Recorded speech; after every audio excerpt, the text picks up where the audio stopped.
We knew that this was going to be a fun one, this final game at the Hockey Day Minnesota site, tied up at 1 apiece. Look at those excited fans checking out the sights and sounds here at Polar Lakes Park.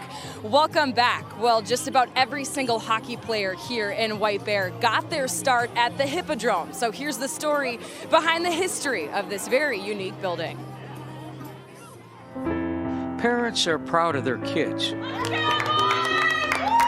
And to many people in White Bear, the Hippodrome is their baby. I'm Frank Launderville. Welcome to the Hip. They're enthusiastic. If you look and you could see some old footage, you'd see like it's beautiful. They brag. You know, there's a lot of cookie cutter rinks out there, and this certainly isn't one of them. Enjoy sharing photos. This is where the ticket windows were. And well, they love it. No fighting today. Unconditionally. I got some really nice memories of this place. They want it to grow up happy and be taken care of as it ages. But I hope that I can pass on to the next person. But before we get too far ahead of ourselves, let's go back to the beginning, before the Hip was even born. Let's see if I could just one moment, please. Yep, okay, there we go. So ultimately, the area where the Hippodrome is today was part of the Ramsey County Agricultural Society's property, and it had been a farm prior to that time. And when Ramsey County decided in the early 1900s they wanted to have a fair, county fair, they purchased that land from the farmer. That's right. In those early days, it was more horses than hockey when it came to the Hippodrome. It was at the end of 1925 that the county agreed to commit to a building. So the Ramsey County itself put $25,000 toward the building.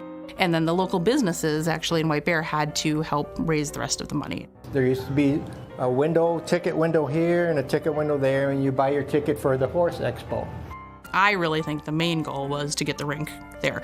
But it was built as an exhibition building, and then it opened in August in time for the fair. And then by December, they were opening it as a rink and they were flooding it.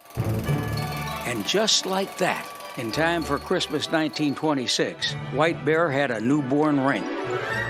Little did the young fella know it would become a primary cog in the innermost workings of the hockey community, the backdrop to every youngster's earliest memories on ice. Started with the dirt floor, chicken wire glass, and it's evolved over time. So it's kind of the centerpiece of White Bear hockey, and every kid that plays for White Bear, they cut their teeth on the ice at the Hippodrome. Oh, that's Fred Espy.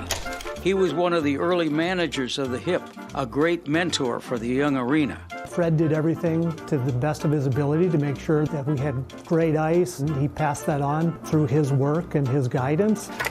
And that's Fred's son, Dave. In the fall, my dad's biggest thing was getting ice in the Hippodrome. And there were times that he'd just alternate waking one of us kids up. You know, I have 4 siblings. And I mean, at 1 o'clock, he'd bring one of us here to pull hose. At 2 o'clock, he'd bring somebody else. But there were times that he'd come in here every hour and flood until he had ice. I mean, there were years that he'd have ice in here in 2 days. So yeah, it was pretty neat. It is neat, and Dave's not alone. If you are of a certain age in White Bear, Look at those boards, man. Oh, God. you and the Hip are bound to share a memory or two. The old doors and the When they were down here. old chicken wire. Remember we had a shovel? As the Hippodrome continued to age, the community embraced it. After the game, the parents would grab the shovels. When there was a shovel involved, taking care of the rink became a badge of honor. So that was the deal. Whoever won the game had to shovel the rink. You wanted to win, and you wanted to shovel, and you learned to skate actually a lot better when you're pushing a shovel around.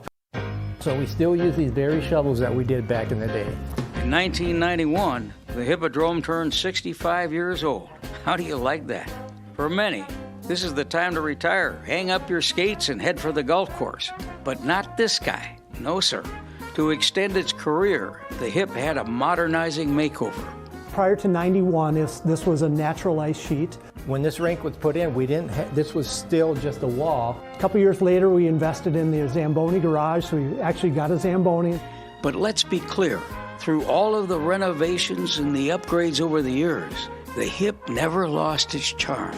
As you can imagine, over the years, it was a wonderful gem, and architecturally, it's really pretty. I mean, if you look at the detail of it, it's not just a pole barn or a whatever. I mean, it's a really kind of a neat-looking building from the 20s.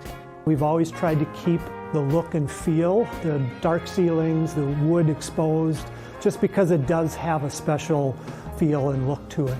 And it's become such a community icon that you just can't touch the hip. Check your shoulder behind you. Another thing I love about the Hippodrome is that you learn to skate there and you finish your skating there. It's a smaller ice sheet. You guys can't jump over the boards anymore? No, that's a good story. I'm glad you said that. It's comfortable and easy to play on, and 4-on-4 is great on that rink, so you get a good crew out there and a good solid skate. Move it up. Ah, yes. As we all know, babies do grow up. Still got it, man. But it's always fun to look back, isn't it? I mean, the memories are just unbelievable, you know, because we started out, we were young, now we're old in our 60s, but it's just a great group of guys coming back to play with a game they love, hockey. And maybe, just maybe for the Hipp, it's even more fun to look forward. I hope that I can pass on to the next person, and we can continue the history of White Bear hockey here in the Hippodrome.